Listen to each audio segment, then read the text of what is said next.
The night was heavy with silence, the kind that presses against your ears and makes every small sound seem louder than it is. The Sea of Galilee was restless, waves rolling and clashing under the dim moonlight, whispering secrets only the wind could understand. The disciples had been rowing for hours, their arms aching, muscles burning as the boat heaved against the waves. Every splash of the oars was a sharp reminder of their fatigue. The storm was coming, they could feel it in the chill of the air, the sudden gusts that twisted their cloaks around their shoulders.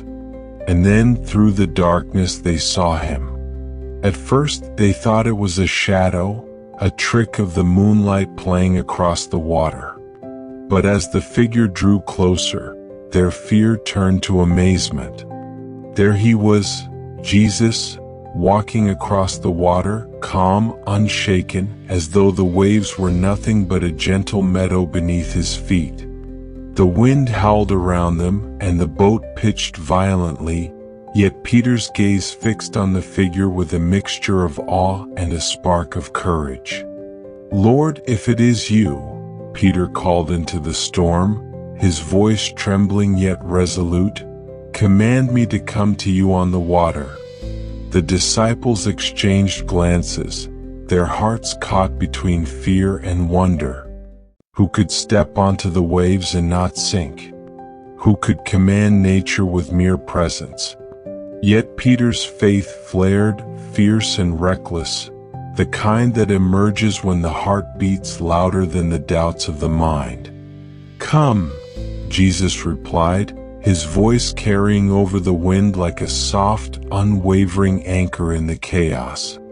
It was not a whisper of hesitation, not a cautious invitation. It was a call that demanded action, a call that invited courage beyond understanding. Peter took a deep breath, feeling the cold bite of the night air, the spray of the sea kissing his face. He set his eyes on Jesus and stepped off the boat. Instantly, the impossible became reality beneath him. His feet touched the water as though it were solid ground. He walked, each step a miracle woven by faith, the storm around him no longer holding power over his heart. The wind roared and the waves surged, yet Peter moved forward, propelled by the hand of God, invisible but palpably present in the space between the droplets of the sea and the trembling light of the stars. His heart raced with exhilaration, a blend of triumph and terror. He had walked on the water.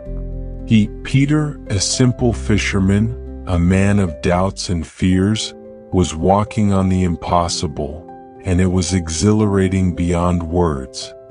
But then, as all hearts that test the edge of faith, his eyes shifted from Jesus to the tumult around him. He noticed the waves rising higher, the wind cutting sharper. Fear seeped into his soul like cold water through a crack in a vessel. The courage that had carried him began to falter. Suddenly, he felt himself sink, the water pulling him downward with an urgency he could not resist. Panic flared in his chest, a wildfire of instinct and desperation. "Lord, save me," he cried, voice raw with terror and pleading.